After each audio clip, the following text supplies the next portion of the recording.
เขาขามาเดเพนตูจุดและตูจุดในมาแจกกันเนี่ยค่ะเนาะแต่ต่อมาเกมยาซาชินเนี่ยค่ะอ๋อเขาขาดดีใจ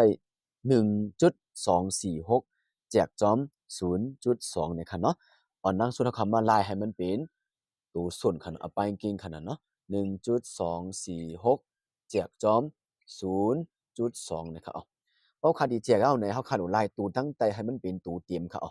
ยังมือตัวตั้งใจมันเป็นไว้0.2ไว้เลยมันอ่ำใจตูเตรียมด้วยค่ะเพราะขาใครยังไลเป็นตูเตรียมเลยเขาขาดูกุญจอมหังในเขาขาดูกุญจอม10ในค่ะเนาะเพราะเขาเอา0.2กุญจอม10ในมันนี่เป็นตูนับ2อ่ะค่ะเนาะเพราะนั้นในเขาขาเพราะใครไลมันเป็นตูใครเป็นตูเตรียมเพราะในจึงเขาขาเอามันกุญจอม10ค่ะเพราะตูใต้กุญ10ไหนตูเนื้อก็เลยกุญ10ให้ไหนค่ะเนาะเอาค่ะมันเขาขามาสืบนับตัวแทนค่ะ1.246ในประมาณกุญ10ไหนมันดีไลน์มาเป็น12.46กะค่ะอ๋อเขาคำมาแจกจอม0.2มาคูณ10ในตีไร2ในเป็นตัวเตรียมกาวค่ะเนาะค่ะเพราะมันเป็นตัวเตรียมตัวใต้มันเป็นตัวเตรียมกาวญี่ปุ่นเนี่ยจะเขาคำมาแจกเลยค่ะเนาะเขาขาเอา2ในไว้ตั้งนอกในค่ะเนาะแจกจอม12.46เนี่ยค่ะเนาะเขาขามาเอา2ในคูณสั่งตีไร12เขาขามาวนตัวก็2คูณ6ในไร12เนี่ยค่ะเนาะเพราะนั้นเขาขาขึ้นไม่เอา12ถอน8 12ในตีไร0เนี่ยค่ะเนาะส่วนเขาคำเต็มตั้งหนาวค่ะเนาะแต่ในซ้ำมีตัวจุดค่ะเนาะว่ามีตัวจุดกันเนี่ยเขาขาเลยวางตัวจุดกันในกำเดียวค่ะอ๋อป้องมีเนาะวางกันเอาค่ะเพราะว่างเอาไหนตั้งหลังจุดมีไว้ตัวสีแลสีเนี่ยลงมาตรงไหนค่ะสีเนี่ยลงเอาปล่อยลงมากันไหนค่ะกันในส่วนเขาคำเต็มเอาค่ะเนาะสี่เพราะนั้น2คูณ2ในตีไร4ครับ4ถอน4ในไร0เขาคำเต็มเอาค่ะเนาะแล้วตั้งหลังนั้นคือแทง6ค่ะแล้วเขาก็เอา6ในปล่อยลงมากันไหนค่ะ6เพราะนั้น2คูณ3ในตีไร6เนี่ยค่ะเนาะเพราะนั้นแจกแทงถอนใน0ครับเพราะนั้นเขาตอบมันตีไร6.23เนี่ยค่ะเนาะเพราะนั้นเขา12.46มาแจกจอม2ในขอตอบมันตีไร6.23เนี่ยค่ะค่ะคำเท่าเขาเอา0.00153แจกจอม0.036เนี่ยค่ะเนาะเขาคำมาลายเป็น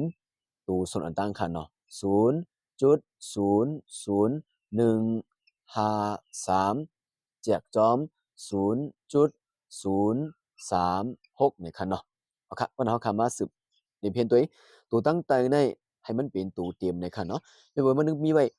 0.036แล้วมันไปใจตัวเตรียมเลยค่ะเขาขาดลายมันเป็นตัวเตรียมเบี้ยเก่งหนึ่งขนาดเนาะพอตัวหลังตัวจุดในขันเนาะแต่หลังจุดในมีตัวหน้าไว้หลายลูกขันไหนมีไว้3ลูกค่ะเพราะมีไว้3ลูกนะเขาขาดกุญจอม1เหงในเขาเพราะขากุญจอม1เหงในมันต้องการเป็นตัวเตรียมกับเขาลูกเนาะเพราะนั้นเขาขาเอาตัวตั้งใจในกุญจอม1เหงในค่ะโอ้ตัวตั้งใจกุญ1เหงเนี่ยก็ตัวตั้งเหนือก็กุญจอม1เหงเหมือนกันค่ะเนาะตอนเขาขามาสืบนับเลยครับ0.036ประมาณกุญ1เหงในเป็น36กะค่ะเนาะตั้งหลังจุดมีตัวนับ3ลูกแลกุญจอม0มี3ลูกกันขนาดเนาะเพราะนั้นตั้งเหนือก็ตรงนั้นครับเพราะมากุญจอม1เหงไหนมันนี่ค่ายมา1 2 3มันนี่ค่ายมา3ตีขนาดเนาะเมื่อ0มี3ลูกแล้วมันนี่ค่ายมา1ลูก2ลูก3ลูกไหนมันดีไร1.53ในค่ะเนาะเอาขาดูเอา1.53แจกจอม36นั่นขนาดเนาะเขาก็เอา36ตัวตั้งใจไว้ตั้งนอกและ1.53เนี่ยเอาไว้ตั้งในเนี่ยค่ะเนาะเพราะนั้นเขาขามาคูณด้วยค่ะ36ในเพราะมันคูณ0มันดีไร0ในค่ะ36คูณ0ใน0ในค่ะเนาะเพราะนั้น1ถอน8 0ในหยิบขึ้นออกมา1ในค่ะเนาะเพราะ1ยาวในเพราะนั้นกันในมีไว้ตัวมีไว้จุดค่ะเนาะเพราะกันในมีจุดเขาขาดวางจุดกันในกำเนิดเขาพอวางจุดเอาไหนตั้งหลังจุดมันต้องมีตัวนับบุคคลเขาตัวนับเลยวางลงมากันในค่ะวางลงมาเป็น5ในกันในค่ะเนาะเพราะนั้น36คูณสั่งแต่ละ15ในมีค่ะเนาะเพราะมีเขาค่ะเอา36คูณแทง0ในเขา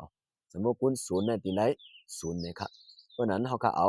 15ถอน8 0ในมันนี่ออกมา15ค่ะนั่นเนาะเพราะนั้นตั้งหลังจุดนั้นไปเสียงเดียวต้องมีตัวนับ3เอาค่ะแล้วเขาตัวนับ3หย่อนลงมากันในค่ะ3ค่ะโอเคคำเท่ากับเอา36คูณ4ค่ะเนาะเพราะ36คูณ4เนี่ยมันดีไร1ปาก44เนี่ยค่ะอ๋อโอเคเอาคำเมตรถอนด้วยค่ะเนาะ13น่ะเนาะอีมา13ถอน4ก็คือแทง9เนี่ยค่ะเนาะ กันไหนคือ4 4ทอน4 0แต่มาค่ะเนาะ1ทอน1และ0อำแต่มาค่ะเพราะนั้นตารางนี้มันมีตัวลงค่ะก็มีนะเฮาค่ะเอา0วางลงมาเลยค่ะเอา0ลงมาเลยค่ะ0เพราะนั้น36คูณ2ตีไร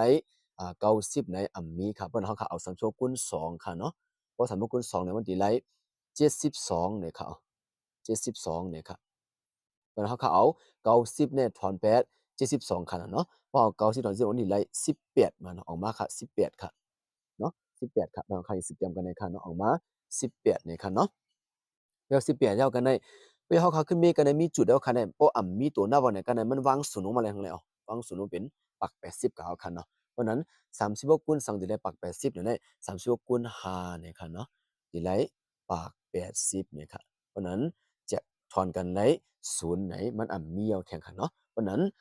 1.53แจกซ้อม36ในขอตอบมันกี่ไลท์0.0425เนี่ยคันเนาะ